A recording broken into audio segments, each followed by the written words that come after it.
Formula E di Jakarta semula awalnya diagendakan pada 6 Juni 2020, tepatnya di kawasan Monas, Jakarta Pusat. Namun karena adanya pandemi COVID-19, Gubernur Anies Baswedan menunda kegiatan ini hingga 2021. PT Jakarta Propertindo Jakpro hingga kini belum mendapat kepastian kapan bakal dimulainya balapan mobil tersebut.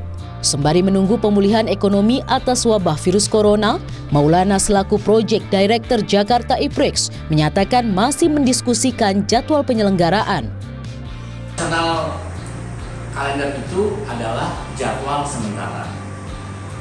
Seperti yang kita ketahui, Jakarta E-Prix belum masuk ke dalam jadwal profesional tersebut. Pemerintah DKI saat ini masih sangat fokus dalam penanganan COVID-19. Jakpro sebagai penyelenggara saat ini sedang intens berdiskusi untuk mencari solusi terbaik dan opsi-opsi dalam penyelenggaraan Jakarta E-Prix untuk tahun 2021. Penyelenggara menilai DKI Jakarta wajib mengkaji ulang penyelenggaraan Formula E terlebih soal dana. Apalagi Jakarta telah membayar komitmen fee penyelenggaraan musim 2020 sebesar 31 juta pound sterling, sekitar 550 miliar rupiah kepada pemegang lisensi.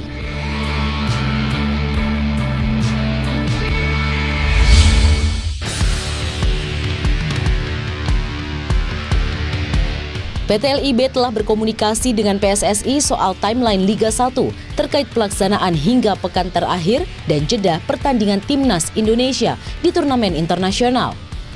Termasuk skema kompetisi Liga 2 dari babak penyisihan hingga final.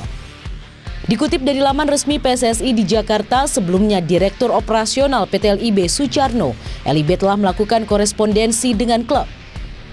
Mereka meminta masukan atas kompetisi serta evaluasi kompetisi yang telah berjalan pada Februari hingga Maret 2020. Bersama PSSI di Rut PT LIB Ahmad Hadian Lukita sedang menyiapkan langkah lanjutan kompetisi mulai dari penyesuaian perubahan regulasi liga yang berencana akan dipusatkan di Pulau Jawa.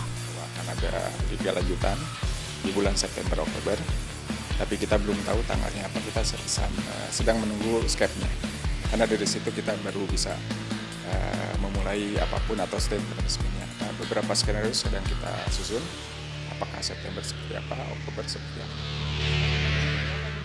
apa. Misalnya jadwalnya seperti apa paling tidak, terus kota mana yang akan kita pakai, karena tidak semua yang selama ini Liga 1 kita pergunakan, kita akan pusatkan di Pulau Jawa seperti itu. Soal protokol kesehatan yang akan diberlakukan saat kompetisi, PT LIB menyatakan akan bekerja sama dengan gugus tugas COVID-19 dan dokter PSSI. Terkait kesehatan pemain, rapid test dan PCR wajib dilakukan demi mengetahui semua kesehatan pemain di setiap klub.